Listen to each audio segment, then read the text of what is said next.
Muchas gracias, hermanas. Que Dios las bendiga también a ustedes y a todos nuestros amigos que están conectados, ya sea por el YouTube o por el Zoom, a este esfuerzo misionero de estudiar las profecías del libro de Daniel. Como es nuestra costumbre, quiero invitarles a que oremos antes de comenzar el estudio de la palabra.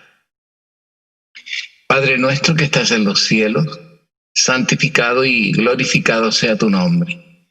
Te agradecemos, Señor, esta preciosa oportunidad que tú nos regalas de estudiar las profecías de Daniel. Te rogamos que tú nos ayudes a comprenderla y que puedas, Señor, vivificar nuestra fe al comprobar que las profecías se han cumplido exactamente como está escrito en tu santa palabra. Agradecer también, Señor, porque nos damos cuenta que la venida del Señor Jesucristo es inminente. Bendíganos en este estudio, lo suplico sin merecerlo, en el nombre de Jesús. Amén. Mis queridos hermanos, hermanas, amigos, amigas, en esta oportunidad deseo invitarles a escudriñar la profecía de Daniel para identificar el nombre y la gestión histórica del séptimo reino. La verdad, mis queridos hermanos, reinos en el mundo, a través de estos 6.000 años de historia, han existido por centenares. La mayoría de los reinos ya han desaparecido de la superficie terrestre, no existen. Sin embargo, la Biblia no es un compendio de historia que se dedique a estudiar reino por reino. La palabra de Dios describe la acción de 7 reinos, los cuales se vinculan con el gran plan de la redención, ya sea con el pueblo de Israel o con la iglesia de Jesucristo o con la iglesia adventista del séptimo día durante el tiempo del fin. Estos reinos son 5, están descritos en Daniel 7. Daniel 7:4 nos dice que el primer reino no es el primer reino de la historia, por cierto, sino que es el primer reino que se menciona en esta serie profética. Este primer reino está descrito en la figura de un león con alas de águila y representa al imperio de Babilonia. Un segundo imperio surge en la figura de un oso. Daniel capítulo 7, verso 5. Ese oso se alza más de un costado que del otro y representa al imperio medo-persa. El tercer reino está representado en una tercera bestia.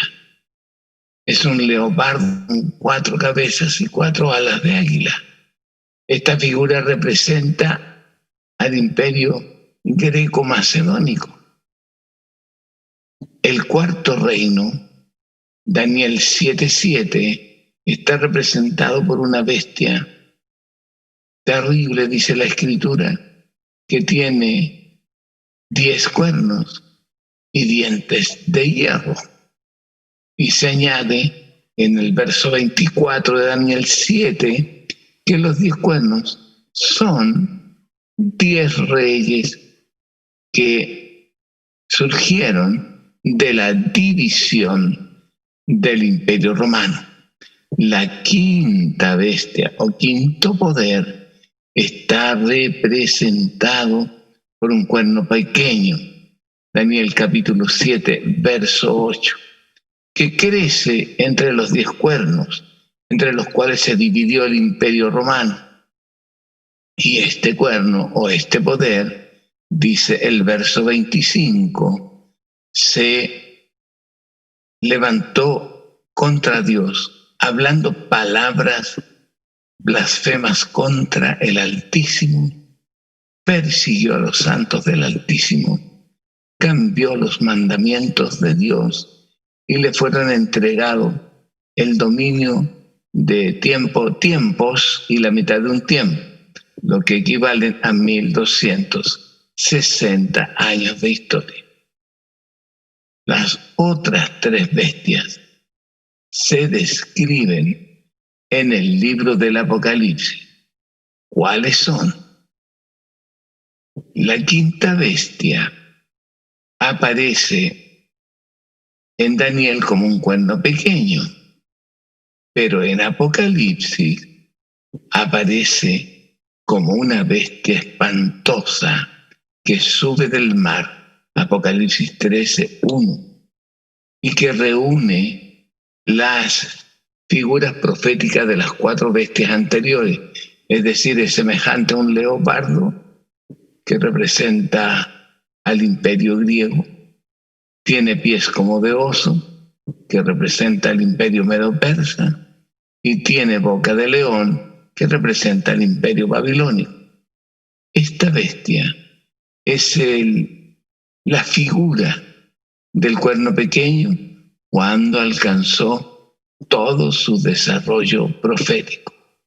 Tenemos entonces el león, el oso, el leopardo, la bestia indescriptible con dientes de hierro y 10 cuernos.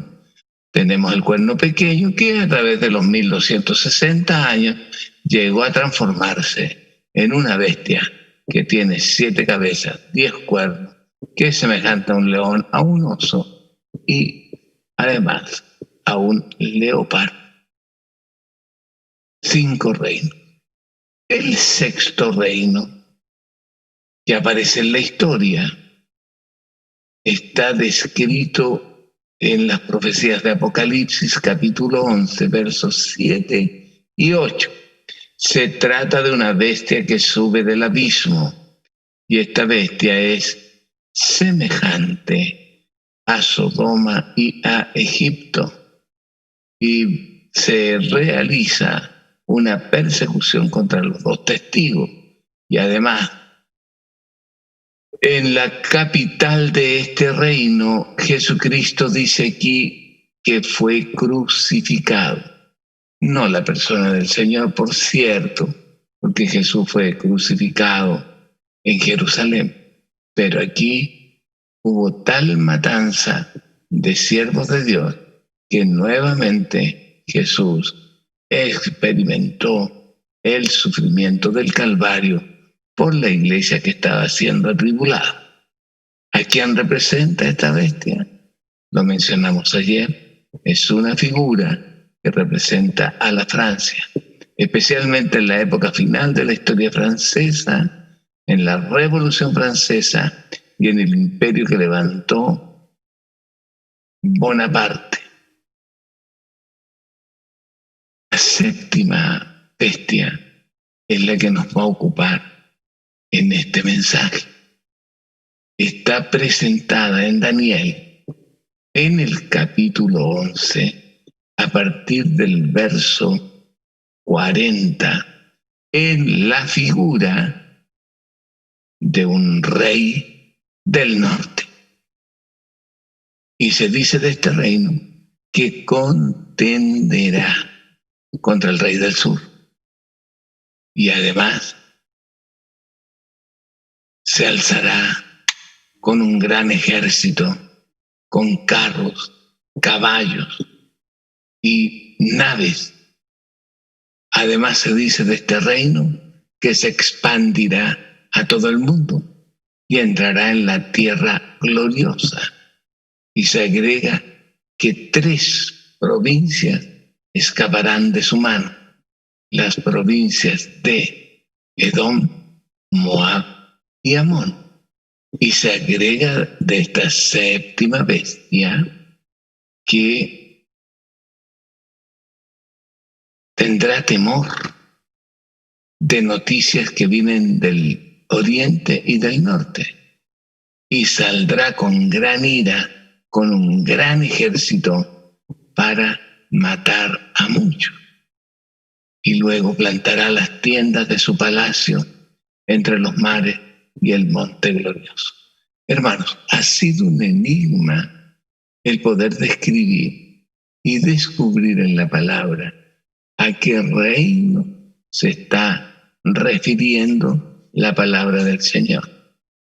Sin embargo, si nosotros nos concentramos en las revelaciones que el Señor nos dio mediante los profetas Daniel y Juan, su identidad está fácilmente comprensible para la familia humana.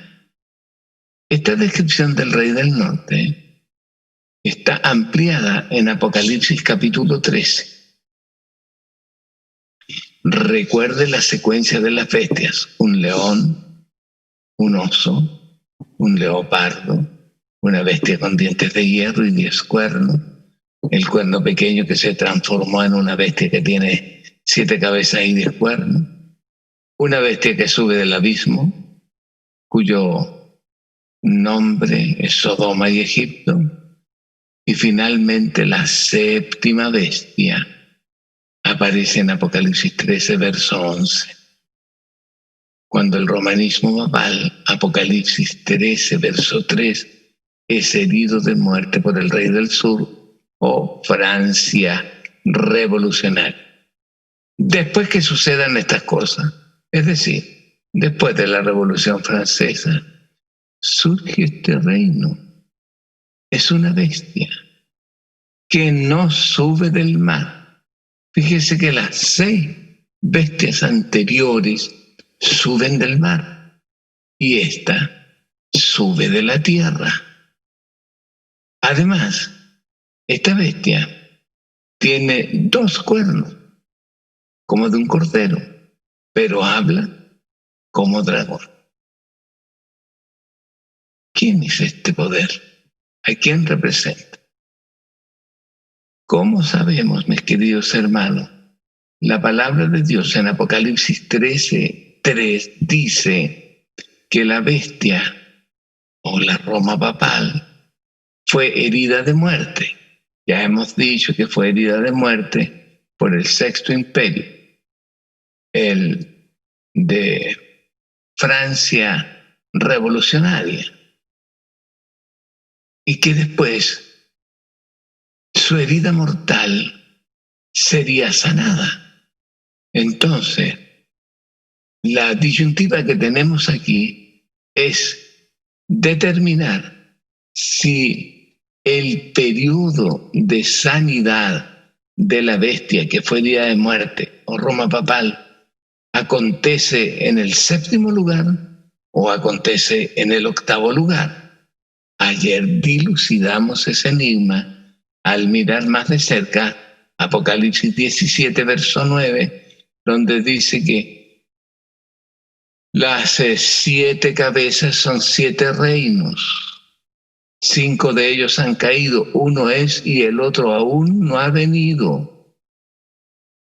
Y el 8º es la bestia de 7 cabezas y 10 cuernos. Entonces la Biblia, mis queridos hermanos y amigos, nos declara a lo vivo que cuando la Roma papal sane de su herida de muerte, ocupará el 8º lugar. El 8º es la bestia que fue herida de muerte, pero que se recuperó.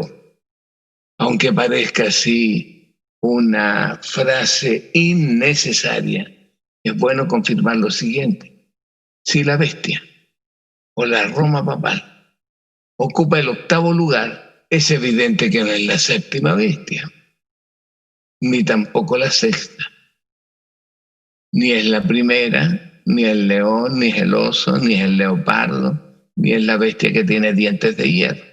La única alternativa que nos resta, porque dice, está entre los 5 primeros. Entonces, sin duda, se trata del cuerno pequeño o de la Roma papal. La Roma papal aparece en la profecía 2 veces, ocupando el 5º lugar en la historia, y aparece en el tiempo del fin, ocupando el 8º lugar en la historia. El 6º, el que viene después de la Roma papal, es Francia. y el octavo es la Roma papal, que está antes de este reino. Queridos amigos, hay un solo reino en la historia profética de las naciones. Recuerde que son muchos los reinos, centenares de reinos, pero me refiero al hecho de que hay un solo reino que está profetizado en la Biblia. Reitero, en la Biblia están profetizados 7 reinos, aunque uno se repite 2 veces, por eso son 8. Entonces, mis queridos hermanos, el único reino que surge en la tierra, son los Estados Unidos de Norteamérica. Saque usted la cuenta. Los 6 reinos anteriores, todos surgen del mar. Compruébelo. Daniel 7:3. Subían del mar 4 bestias. Ya, las primeras 4 subían del mar. La quinta, que es la Roma papal, observe usted de dónde sube. Apocalipsis 13:1. Y vi subir del mar otra bestia. Ya llevamos 5 bestias que suben del mar, 5 reinos. La sexta también sube del mar. Conforme a Apocalipsis 11:7. Y vi subir del abismo. El concepto abismo equivale, mis queridos hermanos, a mar.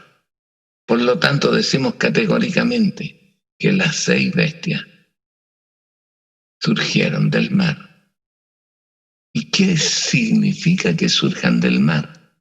Según Apocalipsis 17:15, las muchas aguas representan a naciones, pueblos, muchedumbres y lenguas.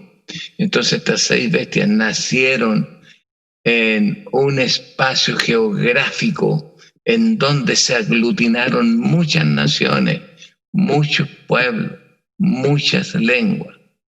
¿Y existe en la Tierra algún continente que cumpla esa predicción? Sí, mis queridos hermanos, existe un continente donde se aglutinan naciones, pueblos, muchedumbres y lenguas. Ese continente es Europa, con una parte de Asia. Por eso que lo llamaremos Eurasia, la conexión de Europa con Asia. Aquí se aglutinan una gran cantidad de reinos. Y todos estos reinos que trata la Biblia surgieron del mar, surgieron de entre estas naciones. Pero la séptima bestia, Apocalipsis 13, verso 11, no sube del mar. Es decir, no nace en Europa, nace en el desierto, en la tierra, en un escenario despoblado, absolutamente contrario a lo que acontece en Europa. En Europa hay pueblos, naciones, muchedumbres y lenguas. Saque usted la cuenta. En Europa se habla el inglés, el español, el francés, el alemán, el italiano, el ruso, el turco, etcétera. Una gran cantidad de idiomas. Pero acá, en este otro reino, en el séptimo, como surge de la tierra, no se habla una gran cantidad de idiomas. Solo tiene este continente una escasa población. Nos preguntamos entonces, durante los siglos XIX y XX, es decir, 1800 hasta el año 2000, ¿qué continente del planeta diferente a Europa está sin poblamiento importante? No hay naciones, pueblos, muchedumbres y lenguas, sino algunos aborígenes. Y el único continente que cumple las señales de esta profecía es los Estados Unidos de Norteamérica. Por eso, mis amados hermanos, concluimos que la séptima bestia es los Estados Unidos. Entendido así este asunto, tenemos que decir entonces que los 7 imperios son 1, Babilonia. 2, Medo-Persia. 3, la Grecia macedónica. 4, la Roma imperial de los Césares. 5, la Roma papal. 6, la Francia revolucionaria. Y 7, los Estados Unidos de Norteamérica. Y entendemos que el octavo se repite nuevamente, la Roma papal.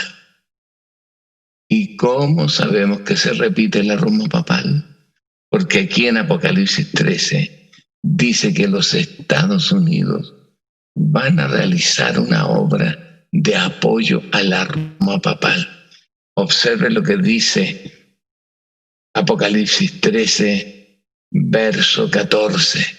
Dice que obligará a todos los hombres, a todos los moradores de la tierra, que le hagan una imagen a la bestia que tenía la herida de espada y vivió. Se está refiriendo a la Roma papal. Tenía la herida de espada y vivió, para que todo el mundo la adore.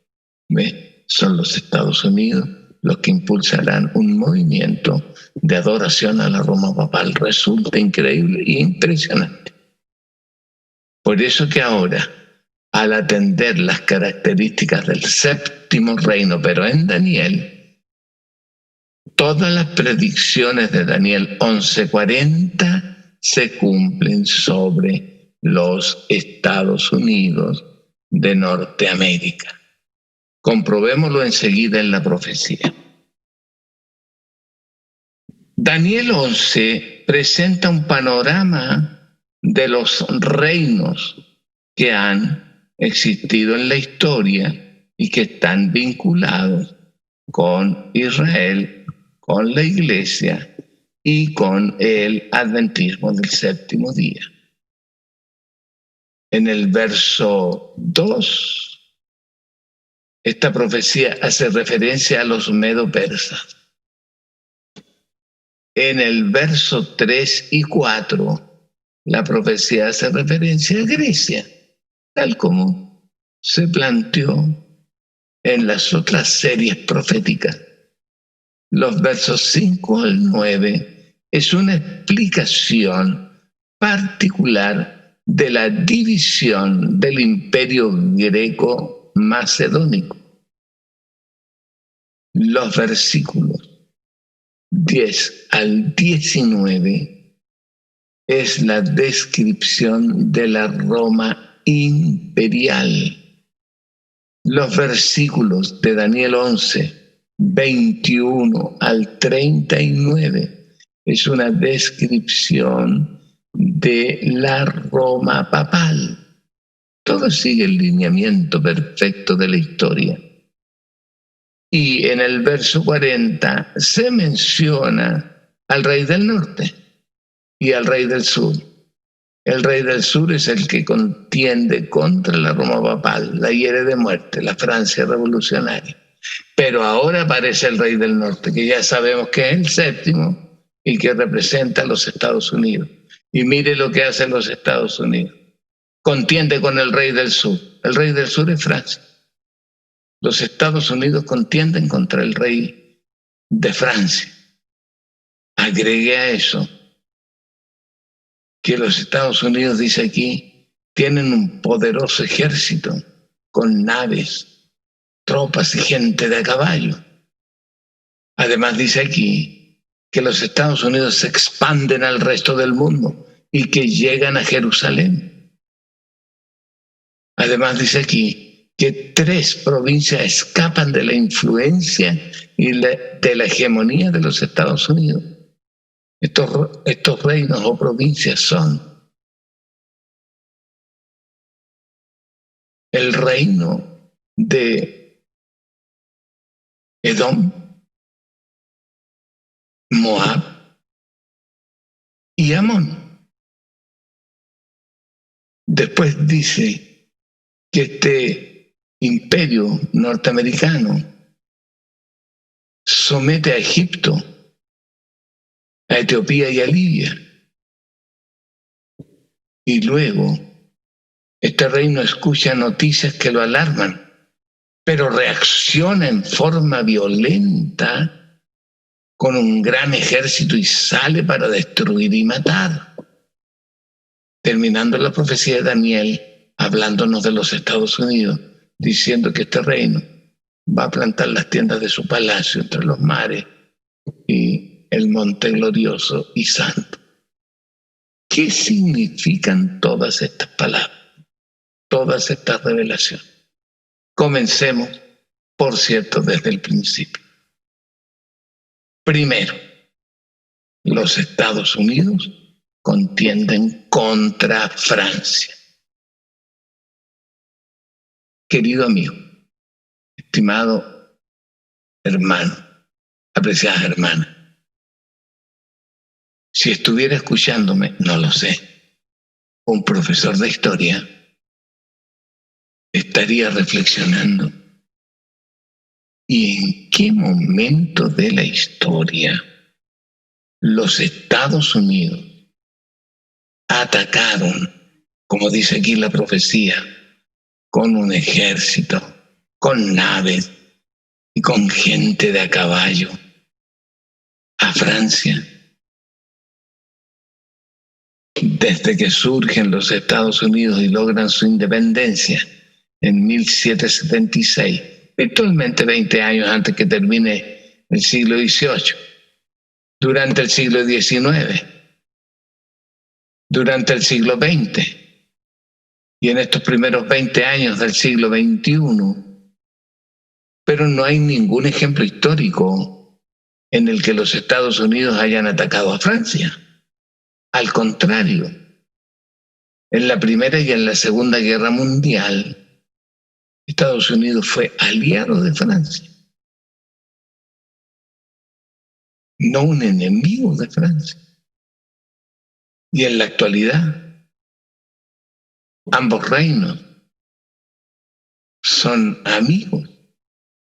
Usted habrá oído hablar de la Estatua de la Libertad, la cual está en Nueva York, en Norteamérica. Querido amigo, esa estatua se la regaló a los Estados Unidos el gobierno francés. Entonces, yo le planteaba, si hubiera un profesor de historia que me está escuchando decir que Estados Unidos atacó a Francia, seguramente estaría pensando que estoy en un profundo error. Pero quiero decirles algo. No es un error, ni de la historia, ni de la profecía. Lo que pasa aquí es que tenemos que conocer algunos detalles de Francia que son desconocidos para la mayoría de la gente, detalles por los cuales los Estados Unidos se han unido para presentar guerra a esta nación. Escuche bien lo que voy a decir ahora. En el año 1871, ya había terminado el imperio de Napoleón Bonaparte, surgió en Francia una filosofía de la historia, con conceptos económicos nuevos, conceptos sociales diferentes, conceptos políticos distintos, con percepciones de la realidad diferente al común de las filosofías que habían existido hasta este momento. Esta filosofía se granjeó el apoyo de gran parte de la población francesa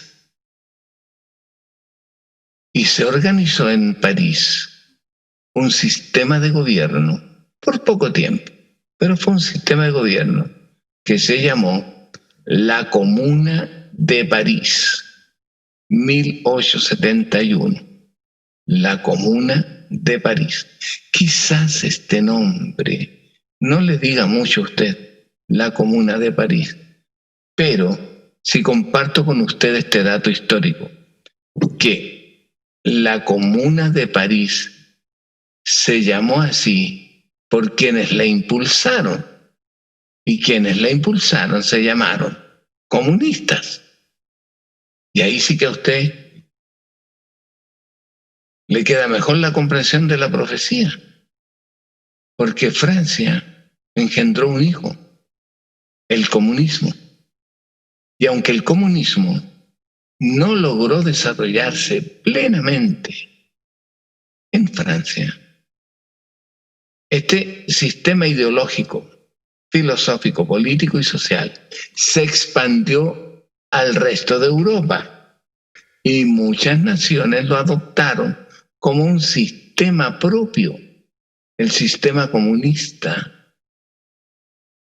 Entonces, cuando surge el comunismo, donde quiera que exista, los Estados Unidos han salido, como dice aquí la profecía, con gente de a caballo, con naves, con ejército, para contender contra los estados comunistas de la tierra. Son tantos los ejemplos de la intervención norteamericana contra los pueblos que se organizaron bajo el sistema comunista, que necesitaríamos mucho tiempo para estudiar cada uno de ellos. Por eso que voy a mencionar algunos. Por ejemplo, Corea aceptó el comunismo. Entonces vinieron los Estados Unidos y lucharon para impedir su desarrollo. Y al final de la guerra, Corea quedó dividida en dos partes. Corea del Norte, que apoya el comunismo, y Corea del Sur, que apoya a los Estados Unidos o capitalismo, que es el sistema económico que propicia esta nación. Otro ejemplo, Vietnam, lo mismo. Antiguamente Vietnam era solo una nación y cuando llegó el comunismo se expandió rápidamente por todo el país. Entonces los Estados Unidos intervinieron en Vietnam y volvió a suceder lo mismo que en Corea. Se dividió el país. Vietnam del Norte quedó para los comunistas y Vietnam del Sur quedó para los capitalistas.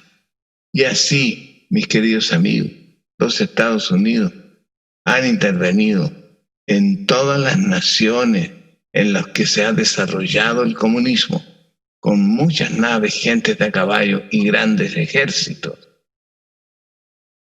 Tiene usted los ejemplos de Laos, de Camboya. Y si quiere ejemplos en América Latina, está el ejemplo de Cuba. Los Estados Unidos contendió con Cuba, porque en Cuba se estaba desarrollando el sistema comunista. Entonces la profecía tiene toda la razón. Los Estados Unidos combatieron contra el rey del sur, la Francia que dio origen al comunismo. Querido amigo, bendito sea el Señor, porque Daniel no tenía cómo saber estas cosas. Sin embargo, por inspiración del Santo Consolador, este profeta las escribió. Y ahora, queridos amigos, en estos 2 últimos siglos, se ha cumplido plenamente la profecía. De tal suerte que hoy día el mundo está dividido en 2 grandes grupos. Uno, el mundo capitalista que apoya a Estados Unidos y el mundo comunista que apoya a todas las naciones que están bajo este sistema. Segundo, dice la profecía de Daniel 11:41 que esta nación que salió a combatir a Francia y a su hijo, el sistema comunista, con grandes ejércitos, experimentó una expansión a todo el mundo, hasta llegar a Jerusalén. la tierra gloriosa. Preguntémosle a la historia. ¿Se ha expandido los Estados Unidos a todo el planeta? La respuesta es evidente. Sí, los Estados Unidos están presentes en la mayoría de los países del mundo. Y agrega esto que también se expandió hacia Jerusalén, hacia el mundo islámico. Hasta hace pocos años atrás no había ninguna influencia cristiana en el mundo islámico, pero cuando llegaron los Estados Unidos, después que se instalaron en Jerusalén e hicieron de Israel su aliado político, los Estados Unidos también han influenciado en reinos islámicos que han abierto su frontera al pluralismo ideológico, es decir, a otras ideas que no sean solo el Islam. Bendito sea el Señor. Hoy día tenemos ya los Estados Unidos instalados en Jerusalén, con embajada y todo. A pesar que esto ha generado conflictos en el Medio Oriente, pero ahí tenemos a los Estados Unidos en Jerusalén. Pero hay algo más que dice la profecía. Tercer lugar, si bien es cierto, muchos países islámicos cayeron bajo la órbita norteamericana, también Israel y otros reinos en toda la tierra. Aquí dice que hay 3 provincias que escaparon su dominio, de su hegemonía. Y estas 3 provincias son Edom, Moab y Amón. Quiero decirle, mis queridos amigos, que Edom, Moab y Amón son figuras proféticas de realidades históricas, porque estos reinos o países que existieron en el pasado, hoy día no existen. No hay ningún país que se llame Edom. Hoy día no hay ningún país que se llame Moab. No hay ningún país que se llame Amón. En el pasado sí.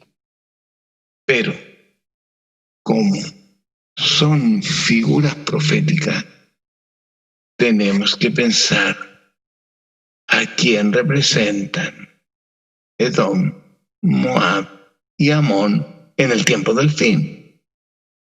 Si no existen como países, existen entonces como figuras proféticas que no están bajo el control norteamericano, pero no porque Norteamérica ignore que existen. Los Estados Unidos tienen clarito la existencia de estos poderes, pero los avalan, los permiten que se desarrollen, porque forman parte de su estrategia de dominio ideológico en el mundo. Y estos 3 reinos, Edom, Moab y Amón, son figuras que tendrán que enfrentar todos los cristianos del tiempo del fin, especialmente los adventistas del séptimo día, de la época final de la historia. La profecía de Daniel nos advierte que tendremos una batalla contra Edom, contra Moab y contra Amón, pero no los reinos del pasado, los cuales enfrentó Israel. Israel los combatió en guerras a estos reinos y los derrotó. Nosotros no vamos a ponernos en pie de guerra para combatir a las figuras proféticas que representan, pero que van a realizar una obra contra Dios, contra su iglesia y contra el adventismo. Resulta clarísimo del estudio de la palabra del Señor.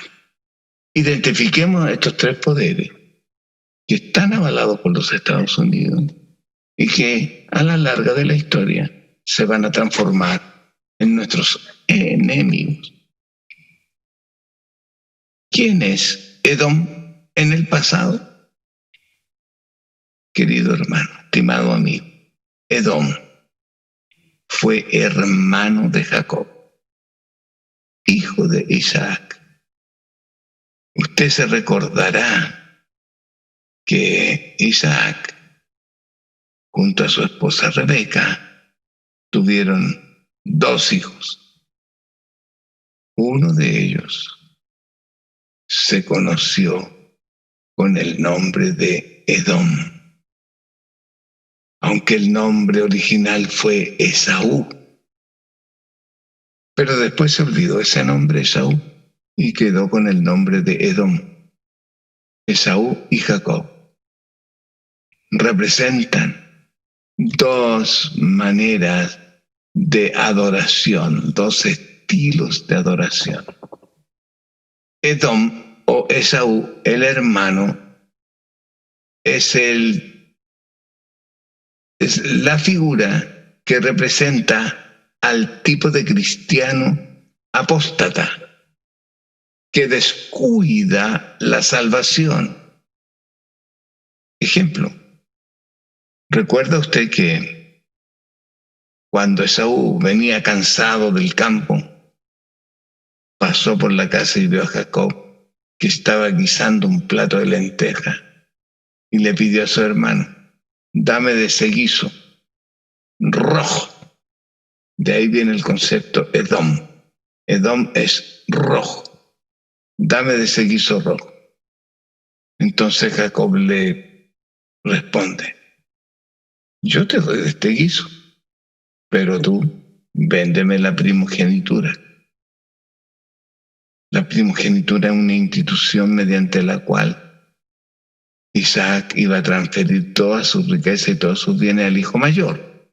Y como Esaú es el hijo mayor, todo iba a quedar en las manos de Esaú.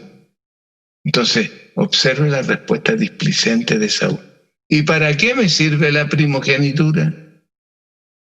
Ah, es tuya, a mí dame el plato de lentejas. De ahí que se acuña esta leyenda. Esaú vendió su primogenitura por un plato de lentejas, por nada. Y la primogenitura es una institución divina. Entonces, Esaú menospreció a Jehová de los ejércitos, menospreció la institución que Dios había establecido para la sucesión de los reinos en Israel. Y ahora resulta que fue tanto su desprecio que ni siquiera tomó en cuenta estos dones y estas bendiciones del cielo, y todo lo entregó por un plato de lentejas, por nada. Hoy día, mis amigos, hay cristianos así, que desprecian las grandes bendiciones que Dios le ha regalado a la familia humana. Por cierto, no desprecian, al igual que Saúl en el pasado, la primogenitura, porque ya no existe. Pero sí desprecian preciosos dones como la ley de Jehová. No la toman en cuenta. Desprecian la palabra de Dios, que les ha costado tantas vidas a los cristianos. La desprecian, no la toman en cuenta. Desprecian el matrimonio instituido por el Rey de Gloria. No lo toman en cuenta y se casan una y otra y otra y otra vez. Desprecian el sábado como institución establecida por Dios para declarar la verdadera adoración. La desprecian por el día domingo. Tenemos Esaú en el tiempo del fin. Solo que, así como Jacob tuvo que huir porque Esaú quiso matarlo, y cuando regresó años más tarde con su familia al territorio que su padre había legado a los 2 hijos, Esaú se levantó en armas contra su hermano Jacob. Entonces Jacob vivió un tiempo de angustia, revelado en la palabra de Dios con esta frase: la angustia previa de Jacob. Aquí está diciéndonos la palabra del Señor entonces, que los adventistas del séptimo día vamos a vivir ese tiempo de angustia, porque nuestros hermanos de fe, otros adventistas como nosotros, van a despreciar lamentablemente las fuentes de la salvación y se van a volver a la apostasía. Lo importante en este relato no es que nosotros nos amarguemos porque se va a producir la apostasía. El Señor dijo que iba a haber una apostasía alfa y una apostasía omega.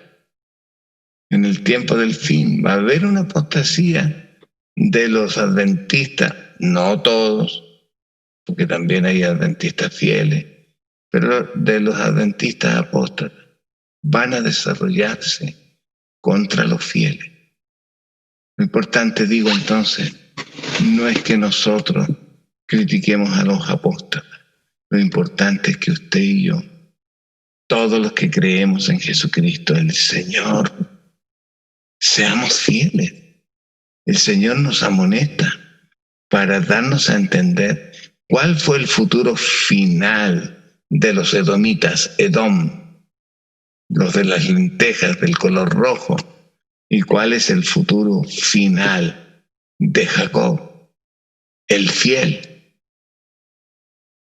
que cometió errores, los cometió, como todos los seres humanos, pero en la línea gruesa del Evangelio fue tremendamente fiel a Jehová. Dice Isaías 58, 13 y 14, si tú retrajeres del sábado tu pie, de hacer tu voluntad en mi día santo, y al sábado llamares delicia, glorioso de Jehová, y lo venerares no andando en tus caminos, ni buscando tus palabras, ni hablando tus palabras, ni haciendo tu voluntad, entonces te deleitarás en Jehová. Y agrega el Señor, y yo te haré subir sobre las alturas de los cielos, y te daré a comer la heredad de Jacob tu padre. Este es el fin de los que siguen las enseñanzas de Jacob. Fidelidad a Dios. Dios nos dará a comer de la heredad de Jacob. ¿Y qué pasó con los edomitas? La palabra de Dios lo dice. Los edomitas en una guerra intestina fueron arrasados, sus ciudades quemadas y desaparecieron para siempre de la historia. Este ejemplo está delante nuestro, queridos hermanos. Si usted persevera en la fidelidad, le darán parte en la nueva Jerusalén. Si usted cae en la apostasía, será borrado del libro de la vida. No tomará parte en la herencia de Dios. Y finalmente, todos sus ídolos serán arrasados en el lago de fuego que espera a todos los apóstoles. Esta es una enseñanza preciosa de las profecías de Daniel. Lo importante aquí es que perseveremos en la verdad, que perseveremos en la fidelidad con Dios. Recuerde que en Isaías 5, 24, la palabra del Señor nos dice que Satanás, la raíz de los males, será quemada con fuego, y las ramas, los súbditos del diablo, serán abrazados con llama. Y da las dos razones. La primera, desecharon la palabra del Santo de Israel, apostasía, y abominaron de la ley de Jehová de los ejércitos, apostasía. O sea, el Señor nos llama a ser fieles en el tiempo del fin, y nos pone, por ejemplo, que los Estados Unidos lamentablemente van a seguir el camino de Edom, el camino de los apóstatas, y como tal se van a oponer a la iglesia fiel del Señor, que proclama todos sus mandamientos y practica la fe de Jesús. Vamos a detenernos aquí y vamos a continuar mañana. Quiero invitarles a que en el día de mañana estudiemos cuál es la problemática de Moab y Amón. ¿Por qué dice que los Estados Unidos se apoderaron de Egipto, Etiopía y de Libia? ¿De qué noticias del Oriente atemorizaron a la gran nación del norte? ¿Y qué significa que planten las tiendas de su palacio entre los mares y contra el monte glorioso y santo? No se puede perder la sesión de mañana. A las 20 horas los espero para que sigamos escudriñando nuestra realidad profética, porque esta profecía se está cumpliendo delante de nuestros ojos. Vamos a orar para pedirle a Dios que nos bendiga. Padre nuestro que estás en los cielos, santificado y glorificado sea tu nombre. Te agradecemos, Señor, estas preciosas revelaciones y pedimos, oh Dios, que tú nos ayudes a ser fieles a ti, que nos alejemos de todas las influencias apóstatas que rodean a tu iglesia adventista del séptimo día. Ayúdanos a comprender tu revelación y a ponerla en práctica. Toque el corazón de todos los que estamos unidos en este esfuerzo para que decidamos al interior de nuestra conciencia ser fieles con tu causa. Bendíganos y protéjanos. Aléjenos de la apostasía, lo suplico sin merecer, en el nombre de Jesús. Amén y amén.